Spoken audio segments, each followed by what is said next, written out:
এবারে জানাবো এক নজরে দৈনিক পত্রিকার শিরোনামগুলো। আমার হাতে প্রথমেই আছে দৈনিক প্রথম আলো।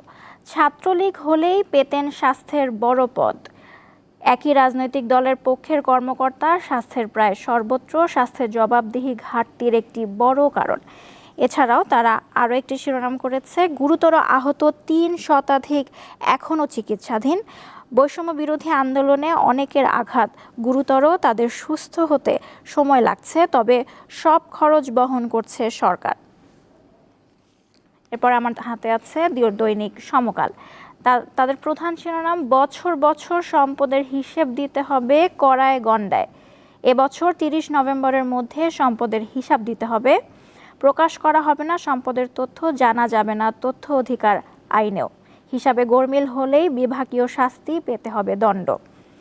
এরপরে তাদের দ্বিতীয় শিরোনাম, নিউ ইয়র্কের পথে ডক্টর ইউনূস, কাল বাইডেনের সঙ্গে বৈঠক। এরপরে আমার হাতে আছে দৈনিক ইত্তেফাক। তাদের প্রধান শিরোনাম, রাজনৈতিক হয়রানিমূলক মামলা প্রত্যাহার হচ্ছে, মন্ত্রণালয় ও জেলা পর্যায়ে 2 কমিটি গঠন। এছাড়াও তাদের দ্বিতীয় শিরোনাম, মাদারীপুরের সংঘর্ষ, বোমা বিস্ফোরণে ব্যবসায়ী নিহত। এছাড়াও তাদের আরও একটি শিরোনাম, ডেঙ্গুতে আরও 6 জনের মৃত্যু, হাসপাতালে ভর্তি আরও 926 জন। এরপরে আমার হাতে আছে দৈনিক কালের কণ্ঠ। স্মার্ট মিটারে জালিয়াতি ও স্মার্ট। 7 মাসের মধ্যে একই মিটারে দামের পার্থক্য 5,871 টাকা। এরপর তাদের দ্বিতীয় শিরোনাম, 3 দশকের রেকর্ড ভেঙে ইউনূস বাইডেন বৈঠক কাল।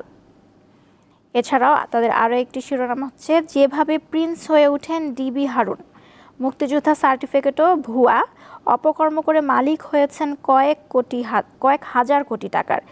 দেশে বিদেশে রয়েছে বিপুল সম্পদ, মার্কিন যুক্তরাষ্ট্রের নাগরিকও তিনি। হারুন কোথায় কেউ জানে না। এরপর আমার হাতে আছে দৈনিক যুগান্তর।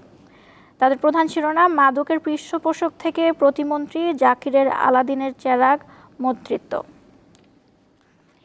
এই ছিল আজকের দৈনিক পত্রিকাগুলোর প্রধান শিরোনামগুলো।